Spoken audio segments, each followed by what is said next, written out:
திருகோணமலை மூதூர் தள வைத்தியசாலையின் சத்திர சிகிச்சை நிலையத்தை நிர்மாணிப்பதற்கான அடிக்கல் நாட்டும் நிகழ்வு நேற்று நடைபெற்றது. மூதூர் தள வைத்தியசாலையின் சத்திர சிகிச்சை நிலையத்திற்கு கிழக்கு மாகாண சுகாதார அமைச்சினால் 24 மில்லியன் ரூபாய் நிதி ஒதுக்கப்பட்டிருந்தது.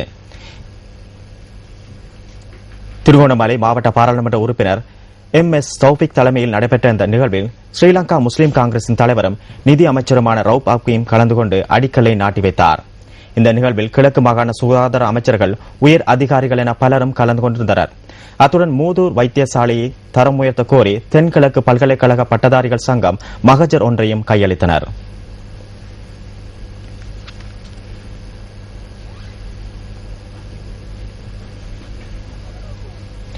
பாடசாலை மாணவர்களுக்கு போசனைமிக்க காலை உணவை அறிமுகப்படுத்தும் நிகழ்வு ஒன்று பொலனறுவையில் நேற்று இடம்பெற்றது. இந்த நிகழ்வு முதற் பெண்மணி ஷிராந்தி ராஜபக்ஷ தலைமையில் பொலனறுவை ரோயல் கல்லூரியில் நடைபெற்றது. இந்த நிகழ்வில் சுகாதார அமைச்சர் மைத்ரிபால சிறிசேன, விவசாய அமைச்சர் மஹிந்த யாபா அபிவர்த்தன மற்றும் கல்வி சேவைகள் அமைச்சர் துமிந்த திசாநாயக் ஆகியோர் கலந்து கொண்டிருந்தனர்.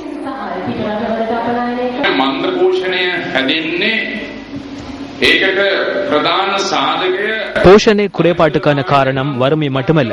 சுகாதார அமைச்சர் என்ற வகையில் நாட்டின் போஷணை குறைபாடு தொடர்பில் நான் பொறுப்பு கூற வேண்டும். தெளிவான புள்ளி விவரங்களை நாங்கள் வழங்க வேண்டும். நாங்கள் நாட்டை அவமதிக்க கூடாது. நாங்கள் முழு இலங்கையையும் கருத்தில் கொண்டால் நீண்டகால போஷணை குறைபாட்டால் 15% பாதிக்கப்பட்டுள்ளனர். நாட்டின் 14% குழந்தைகள் நிறை குறைவாக பிறக்கின்றார்கள்.